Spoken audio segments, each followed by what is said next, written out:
Hello, good evening students. Today we are going to start divisional structure of organization.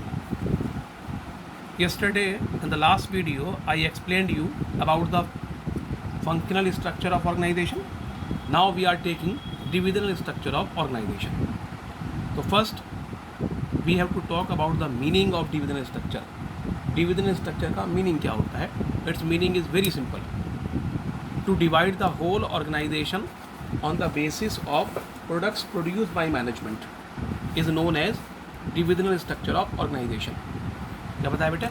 To divide the whole organization on the basis of products produced by management is known as divisional structure.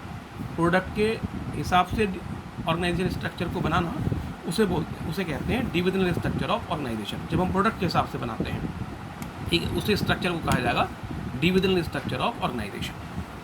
अब अगला question बात बनती है suitability. कहाँ कहाँ suitable है ये divisional structure, कहाँ कहाँ सूटेबल होगा बेटा? तो नंबर 1 पॉइंट आता है man power is divided on the basis of product line. तो बेटे मैन पावर जो है वो डिवाइड हो जाती है इसमें प्रोडक्ट लाइन के हिसाब से. तो divisional structure is suitable for organisation which have diversified activities which have diversified activities, manufacture large scale variety of product using different productive resources, or are planning to expand by adding new levels of management, employees or departments. For example, Reliance Company Limited, automobile company, especially car manufacturer, etc.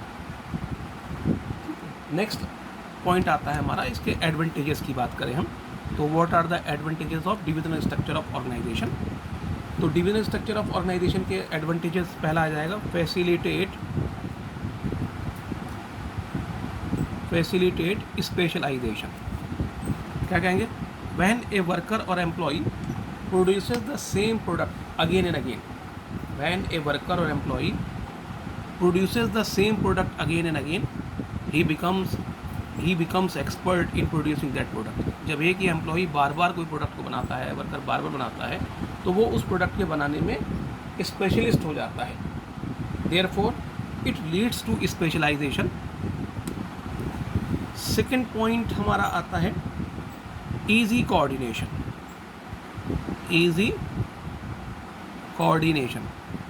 Coordination बहुत easy हो जाता है. How do we have easy coordination?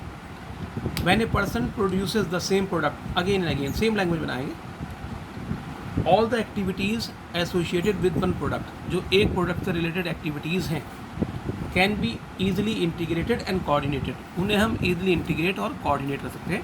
क्योंकि अगर कोई शू बनाने वाला है तो सारे शू बनाने वाले वर्कर हैं. कॉस्मेटिक्स का डिपार्टमेंट है तो सारे कॉस्मेटिक्स बनाने वाले हैं, उसमें सारे वर्कर कॉस्मेटिक्स का ही काम करने वाले हैं.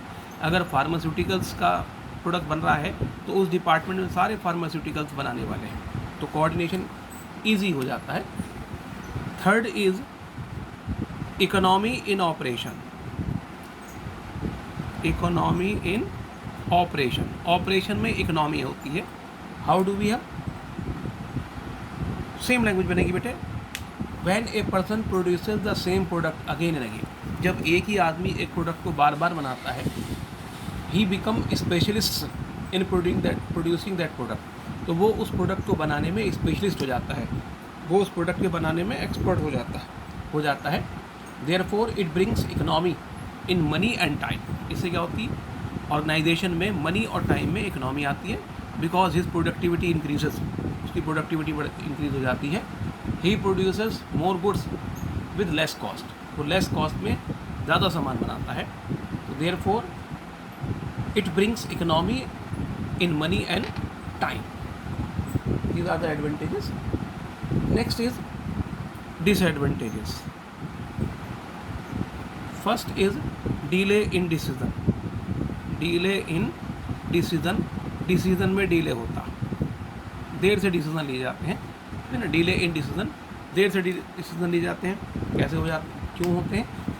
A large number of product specialist are to be consulted. बहुत सारे प्रोडक्ट स्पेशलिस्ट होते हैं डिपार्टमेंट में, उन सब से किसी भी फाइनल डिसीजन पर आने से पहले उन सब से उन सब से कंसल्ट किया जाता है, इस वजह से इसमें डिले हो जाता है।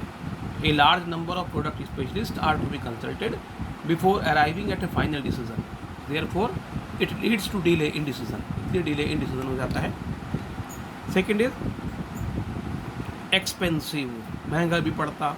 अभी हम सस्ता भी कह रहे हैं तो ऊपर यहाँ एक्सपेंसिव कैसे हो जाएगा बेटा? भैया किस पॉइंट से महंगा होगा ये? अब as we know that there are many product specialist in divisional structure, divisional structure में बहुत सारे प्रोडक्ट स्पेशलिस्ट होते हैं। They charge higher salary and other allowances, वो हायर सैलरी और अदर अलाउंसेस चार्ज करते हैं, देयरफॉर इट इज़ एक्सपेंसिव, इसलिए महंगा हो जाता है। तो इस पॉइंट से प्रोडक्ट स्पेशलिस्ट जो हैं बहुत सारे हो जाते हैं, वो हायर सैलरी और हायर अलाउंसेस चार्ज करते हैं, इसलिए महंगा हो जाता है। Third is ignorance of organisational objectives, ignorance of organisational objectives, organisational objectives को इसमें इग्नोर किया जाता है। As every divisional manager wants to achieve only his departmental goals, हर डिविजनल मैनेजर केवल अपने डिपार्टमेंट के गोल अचीव करना चाहता, वो चाहता है कि जो मेरा डिपार्टमेंट है उसके जो गोल मिले हुए हैं वो अचीव हो जाएं। He does not think about the goal of the organisation, वो ऑर्गेनाइजेशन गोल के बारे में नहीं सोचता, सिर्फ अपने गोल के बारे में सोचते हैं। तो every divisional manager wants to achieve only his departmental goal, that's why organisation goals are ignored, इसलिए ऑर्गेनाइजेशन गोल इग्नोर हो जाते हैं।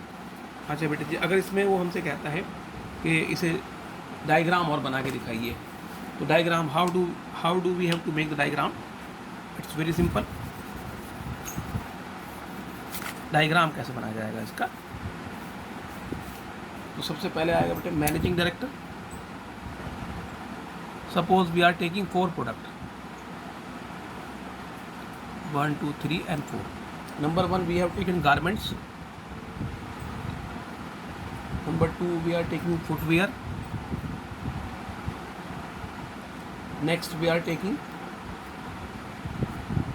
cosmetics.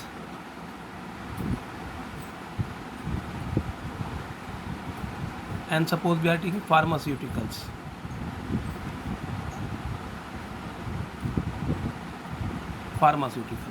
So we have taken these 4 products: garments, footwear, cosmetics and pharmaceuticals. Now under each and every department we will have 4 department, वही चारों काम वाले हो जाएंगे। पहला ही HR हो जाएगा, क्योंकि सब प्रोडक्ट के अंदर में HR वाला भी आएगा, परचेज भी आएगा, फंक्शन वाली बात आ जाएगी, मार्केटिंग होगी सबकी, और ये हो जाएगा बेटा हमारा finance. The same case is with garments, the same case with cosmetics, and the same case will be with pharmaceuticals. So that is the diagrammatic presentation of divisional structure of organizations. I hope the question is clear to you. Both functional and divisional structures of organization are almost the same. Functional structure to divide the whole organization on the basis of functions performed by management, and divisional structure to divide the whole organization on the basis of products produced by management.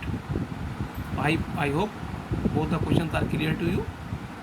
Okay, now in the next video we will take the next question, delegation of authority and decentralization of authority.